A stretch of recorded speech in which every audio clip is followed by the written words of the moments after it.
Suggestion box, suggestion box. Let's talk politics. Suggestion box. All right, we'll do some suggestion box. Let's do it. I actually got it ready. I prepared for this, just in case you guys wanted it. What's up, Jade? Good morning. Good to see you here, Jade. Welcome to the stream. I know yesterday you skipped all the React stuff. It's good to have you back today. All right, so we start off with a suggestion. I'm not going to read any names, so that way it avoids drama. But, I mean, this is a public post. Anyone could look it up if they wanted to. But I'm not going to read names on the stream just to avoid drama, all right? So, hello. Ready? So here comes the first suggestions. There's no need to recap the previous day on the podcast. We already have the daily wrap. Well, here's the thing. The daily wrap is a brief 5 to 10 minute video to very quickly recap what happened in the last day. So if you missed it, you go back and check it out. When I talk about the day before on the podcast, it's not the same segment. Yes, we're talking about the same topics, but it's more fleshed out. It gives a lot more supplementary info. Like, for example, today on this show, I explained the premise of DSP Throwback, all the work that's going into the standard videos that go there every day. Then I talked about the stream last night and how successful it was, why it's successful, even though it's not giant views, I still consider it successful, and talking about the future of it and the poll. I only talked about maybe 1/3 of that last night on the daily wrap, because the daily wrap is a fast video meant to just recap the day, get out of here, right? This is where you flesh it out for more in-depth discussion. And by the way, a lot of the times when we end up recapping what I did the day before here on the show, we end up getting into other topics or talking additionally about it, and that's good because it leads to other stuff. While there's no open discussion on the daily wrap is just me talking, done. Here on the podcast, it's different. There's back and forth. I see you guys responding live in the chat, and it allows me to have feedback and very critical input. That's why I like doing that on the show, okay? So I understand what you're saying. If you're someone who literally is sitting here watching all of my content, you might be like, well, that's repetition.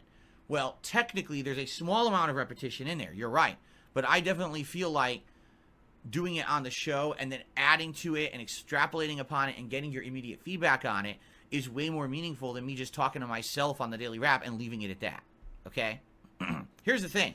Back in the day, you're right, I would agree with you. But here's the thing. Back in the day, I used to get tons of comments on videos. So I would do a video like the daily wrap, and I get 100 comments, and all of them would be constructive criticism and feedback. I don't get that anymore, right? Now I get most of my feedback right here on the stream. So if I don't mention something on the stream, I might never get feedback on it. So that's why I kind of have to talk about it on the stream the next day. I hope that makes sense, okay? Mentioning the schedule every podcast makes the first 10 to 15 minutes uninteresting. Well, first of all, I don't always do it at the first 10 to 15 minutes, but okay. Once at the start of the streaming week should be sufficient, plus schedule is here already, the schedule command. Okay, once at the start of the streaming week should be sufficient is completely wrong. The schedule changes constantly around here. Most of the time, the schedule that I have when I come back to work on Friday ends up not being the schedule that we have by the end of the week. Case in point, look at this week. We thought that there was going to be Dondoko Island Co-op all week. Guess what? It's already done. So now we got other things we need to figure out. If I don't mention that on the podcast, how will I figure out what you guys want for Tuesday night? You see? Already, there's your evidence that it makes sense to do it on the show. Now, I understand, again, if you're someone who's here literally every day, and you're an adamant watcher of all my content, oh, man, when he does the schedule, that's just repetition. Yes, but notice that sometimes the schedule changes. Sometimes I have to get your direct feedback on what I want to do for the schedule when it changes. This is critical to me. Again, the interaction that I get on the podcast is key constructive input and criticism that I use to improve my content every day. If I don't talk about these things on the podcast, I don't get feedback. Because again, not a lot of people leave comments on videos. If they did, that would be different. But that was different. Back in the day, I used to get tons of comments. Now I get almost none. Right? So that's why it's critical to bring this stuff up on the show. Okay? Fair enough. And by the way, the schedule command, half the time I forget to update it because I'm old and stupid. Right? I'm getting old and senile at 41 years old. I'm about to be 42. If I forget all this stuff when I'm 41, can you imagine how much I'm going to forget when I'm 42? There you go. 672 did a super chat. He says, everyone agrees that the schedule is redundant but you. How dare you speak to me that way in a disrespectful tone? I will now permanently ban you from my chat. Get out of here, 672. There you go. You're gone. It's funny because he thinks because he attached a super chat that he could just say whatever he wants. Well, you're absolutely right. No, I'm just kidding.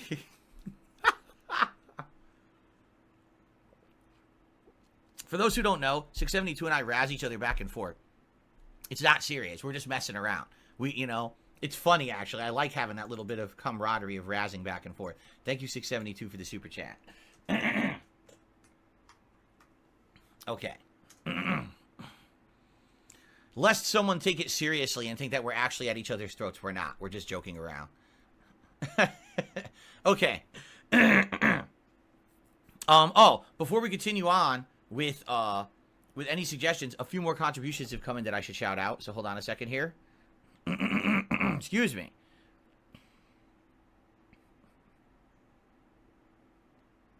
Anime Slayer tipped $1. Disappointed that the Dondoko co-op is over because we did hype it up, and feeling that co-op should be 2 people playing together. Well, Dondoko can't be played together. And you're wrong, by the way. So what does the really word co-op mean? What is it short for? Cooperation, correct? 2 people working in tandem to accomplish a common goal. So what was the co-op goal with Dondoko? Number 1, to get further in that mode to unlock currency, so when I go back to the main game, we can continue on and buy better items and do basically what we're going to do tonight, go on like a spending spree. That was the first goal.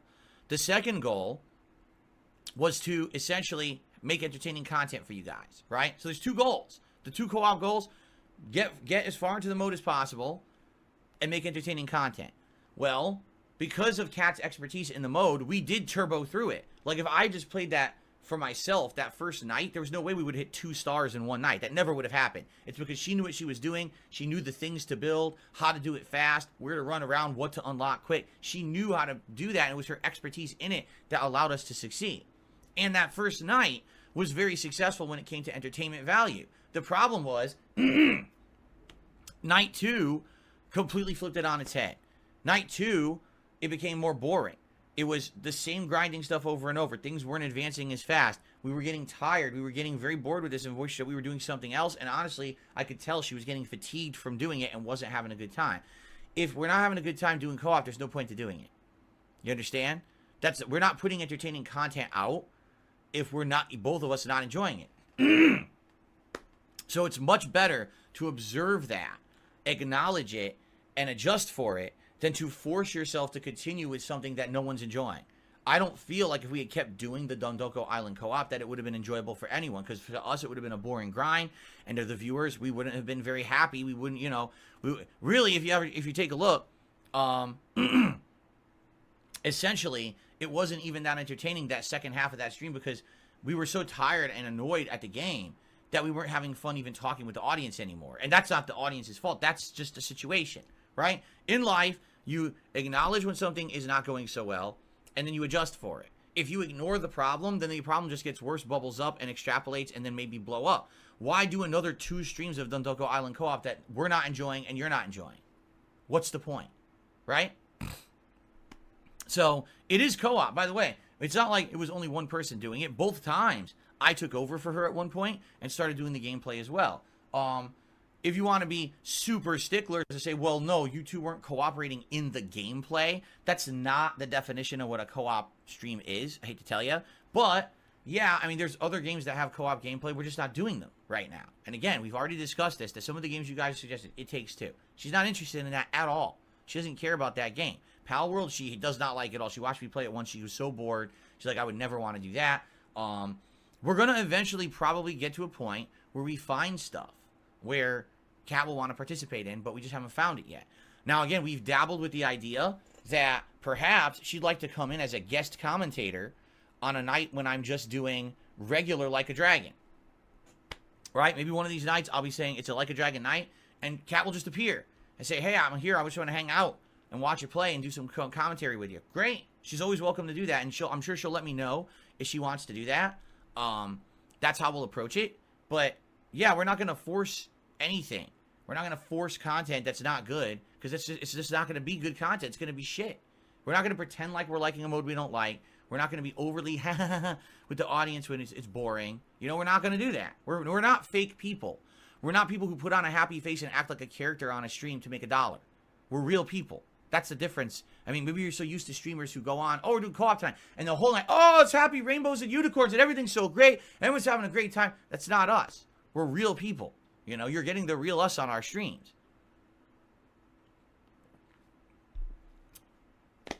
Okay, continuing on. Let's see here. I'm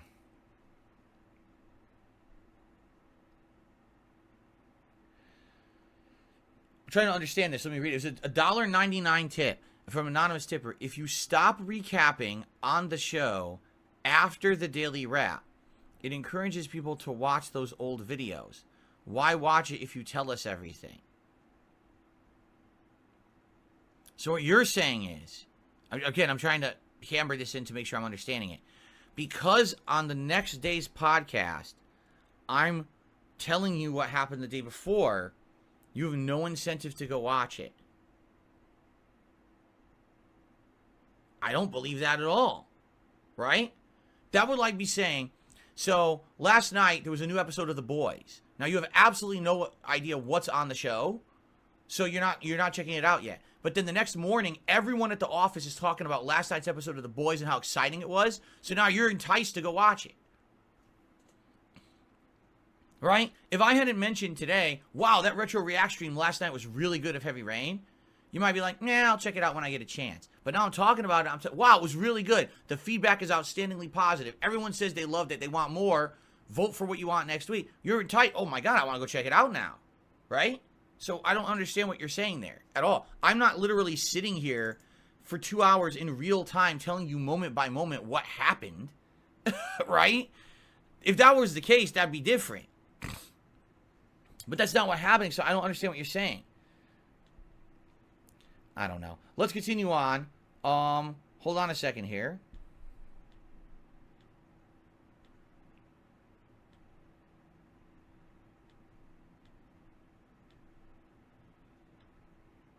Okay. I have received a $25 tip for 1 Minute Man. He says, so far, hold on.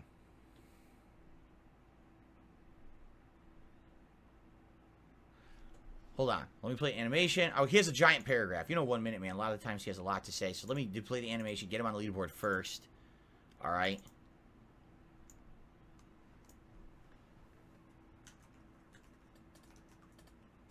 Here we go.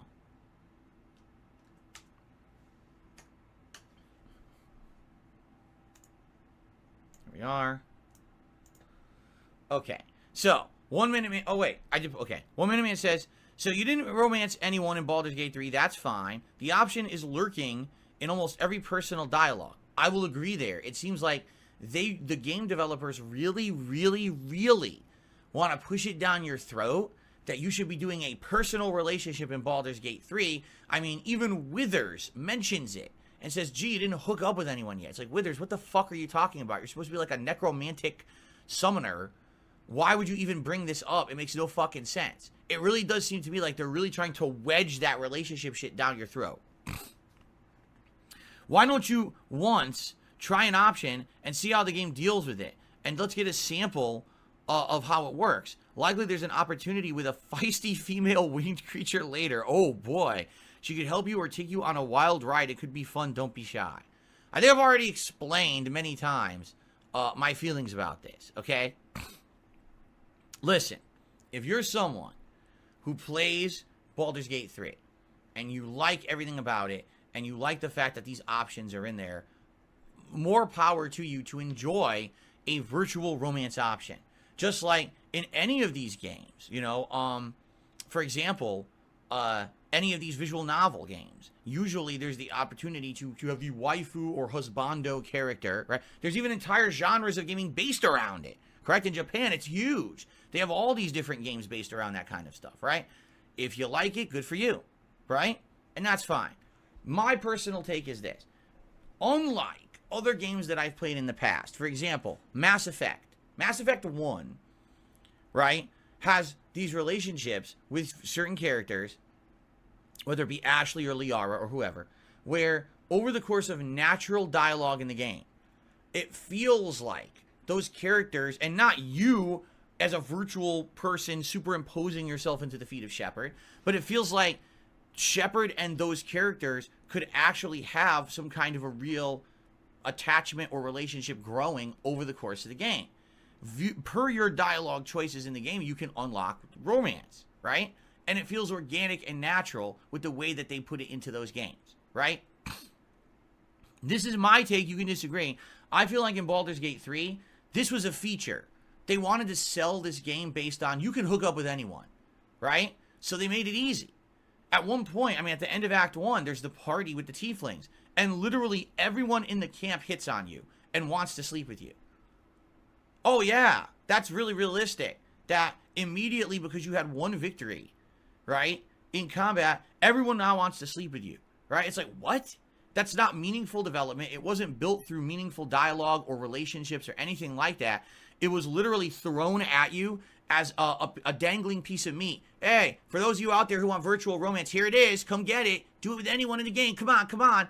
And, you know, I hate to say it, but you can get that feeling when I'm playing the game. And when there's people in the chat who are like, are you going to fuck the bear? Are you going to fuck the bear?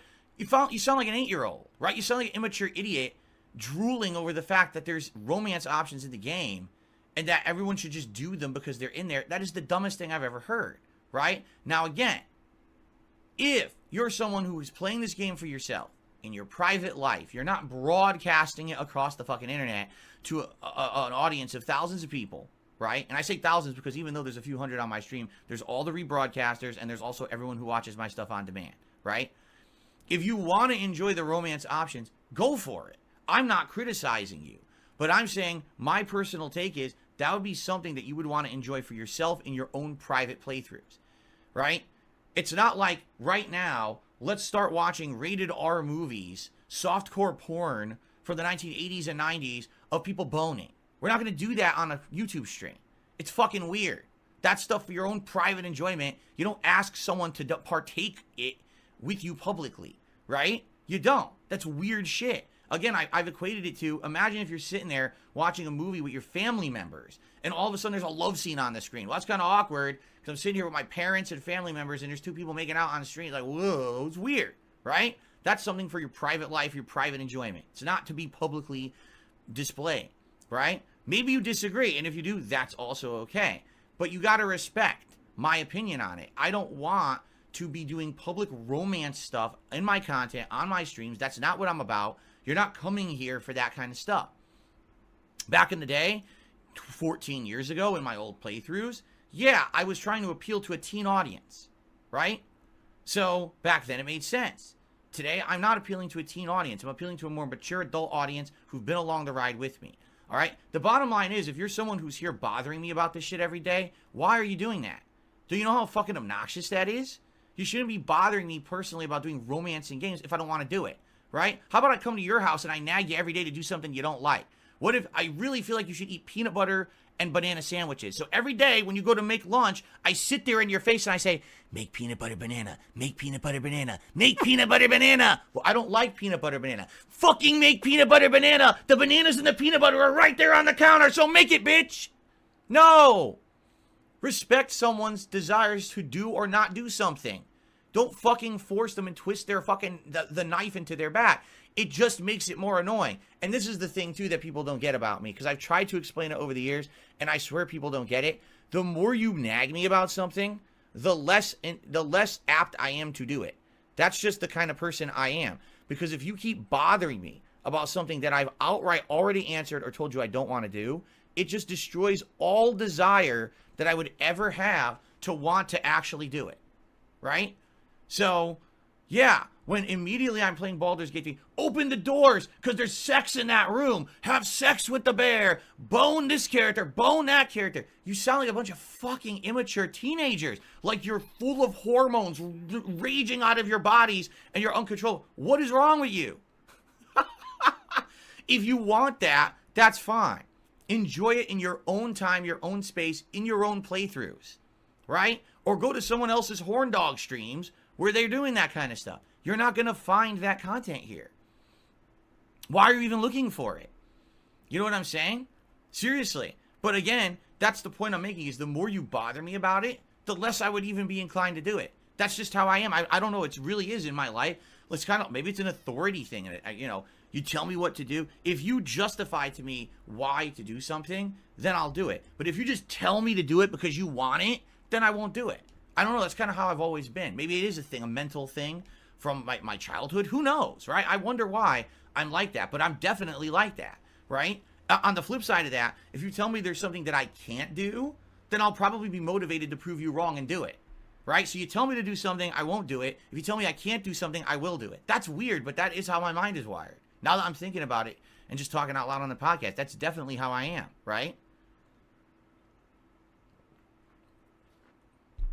So anyway, that's how I am. So yeah, listen, again, I'm not going to sit here and hate on people who want to partake in romance in Baldur's Gate 3. Go for it, right? If that's what floats your boat, if this is what you want to do, have fun with it.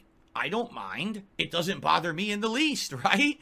It's kind of like, also, and this is what I also don't get about people, because there's like, so people want to be happy in their lives, right? They just want to be, people say, well, I'm gay. I don't care. Good for you. Happy. I'm happy for you that you found yourself and you found your sexuality and you can find a significant other who you love. Go for it. I want everyone in life to be happy. Really, I do. But it's when you start superimposing belief systems on others that it becomes obnoxious and intrusive and in some cases harmful. Okay? Go ahead and be happy in your own life, in your own way. I completely am accepting of anyone who's gay, trans, and all of that. That's fine.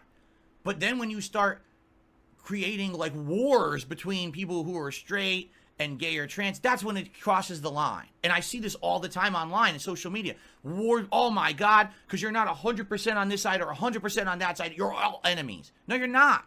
You got to grow up and be mature at some point, right? And it's the same thing here. Listen. I don't want to partake in the sexual content in the game. It's my personal preference. I've justified it out the ass a million times why I don't want to do it. I'm uncomfortable doing it. I don't think it's good in a public setting. I have no desire to have virtual relationships in video games because I'm happily married and I have that in my real life. I don't need it virtually represented in a video game. I don't get any enjoyment out of it. Literally, to do it would be forcing me to do something I don't enjoy in my playthrough that's supposed to be for enjoyment. So why would I do that? Right? And if you don't respect that, I don't know what to tell you because I can only express myself in a respectful manner as much as I can before I'm going to start to get pissed, right? And if people keep bugging me about the shit, I'm just going to be like, I'm just going to ignore you now. I'm just not going to pay any attention to you if you're asking me to do things I've already justified a million times why I'm not interested in doing them, okay? I've rationally, matter-of-factly, very nicely, up front have told you a million times, I don't like it. I'm not doing it. And if you keep bugging me, you're going to piss me off. All right? So I'm just going to try to continue to be calm and not flip my lid, right? But again, now you know the kind of person that I am. You know what I'm saying? The kind of person I am is if you tell me to do something and you can't 100% justify why I should do it, I don't want to do it. And on the flip side, if you tell me I can't do something, I'm more motivated to do it. You understand? So there you have it. Why do you think that so many people piss me off when they keep asking for the same shit over and over? No, I'm not going to do it, right? So there you go. And again, I don't want anyone to take offense at what I'm saying because I'm not. I'm trying to be as not offensive as possible. I'm not offended at the fact that people think that it might be funny to see me react to this stuff in the game. I don't care for it. It literally would annoy me to do it, so don't ask for it. I'm trying to be as nice as possible about it. I don't know why people don't understand at this point that you're actually like annoying me now by bothering me with this stuff, right? If you're a well-intentioned viewer or fan and you know that I don't like it, stop asking me to keep doing it, right? I'm not going to do it. The more you bug me about it, the less inclined I am to do it. You understand? Every once in a while it's a joke. Like, I thought it was funny when accidentally you get into one of these conversations like with Gale and they're talking about, what was it? The veil or whatever it was and the magic powers, and all of a sudden he wants to smooch you. It's like, what are you talking about? Like, I thought that we were talking about the magic powers of D&D, and now all of a sudden this guy wants to start making out. Like, that's ridiculous, right? That's funny, right? But then you can say, okay, no, I'm not going that far. It's ridiculous. You can cancel out of it.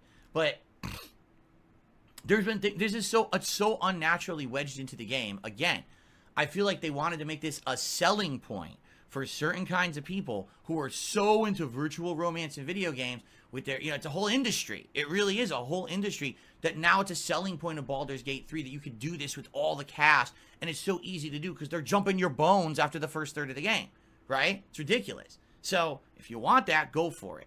I'm not all about that. Please stop bothering me about it. I'm trying to be as nice as possible. I'm not interested in it, all right? It's really getting to the point where it's like I feel like people are trying to purposely piss me off. That's not good.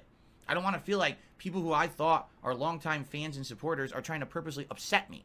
I don't think that's the case, but I want you to understand I'm trying to make this as clear as possible now. It's upsetting me. Stop bringing it up and bugging me about it because I'm not going to do it. The more you ask, the less inclined I am. Okay? Okay. Very good. I don't know if I can make it more clear than that and be more calm about it as I talk about it. I really don't. I tried to keep my cool here. All right? Okay. Continuing on here. It looks like there was a few super chats that came in. We had a troll here who I got to get rid of. Let's see. I do feel, I will say this, I do feel that what it is that in a lot of cases,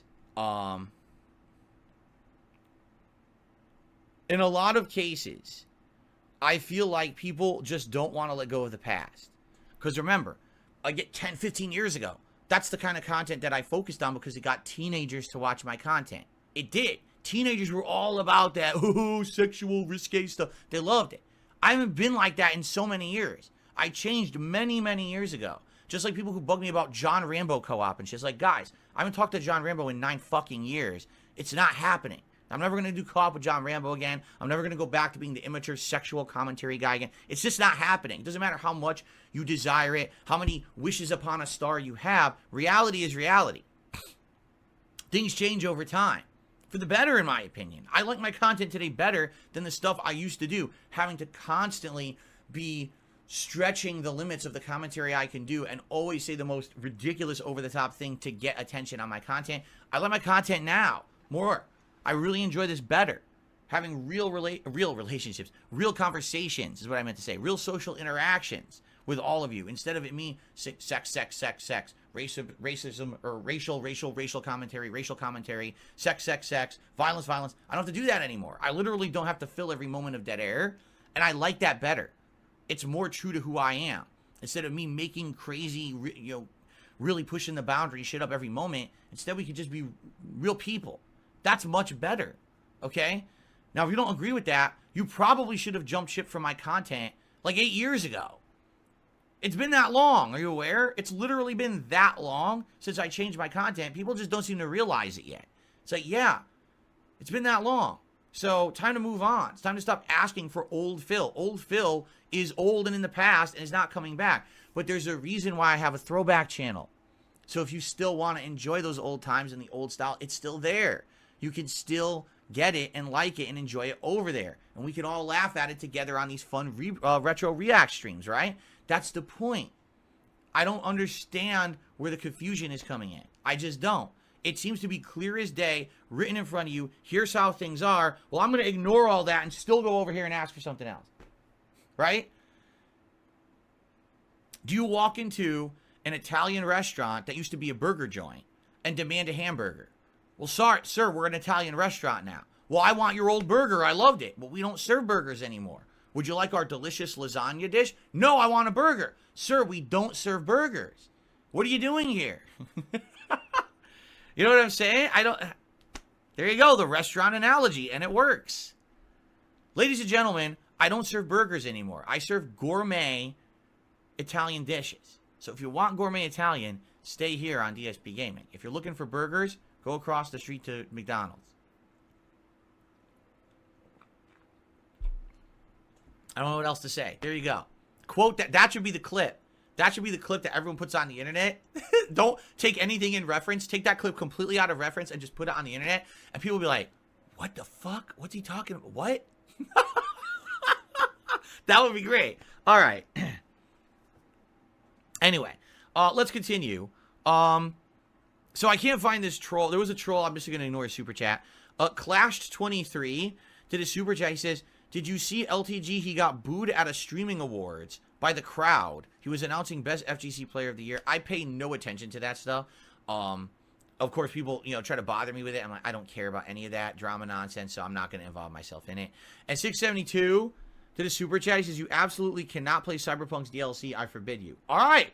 Well, I'm gonna finally say I agree with something 672 says for a rarity, and I really appreciate that feedback. And now I will completely skip the Cyberpunk Phantom Liberty DLC. Thank you so much for that recommendation there, 672. And I will always say, when people say, well, why didn't you ever check out Phantom Liberty? I'm going to say, well, don't you remember that 672 said that I should skip it? So, I really cherish his opinions, so we're skipping it. There you go. That's how it works, right? Okay. All right. Continuing on. All right, it's like 12:25, so for now, we'll close the suggestions thread. We only got through like 2. Really, I think we did 2 suggestions. So please continue to submit suggestions in that thread. I will continue to get to them when we get time on the podcast, but we only got through like 1 or 2 today, so there you go. Okay.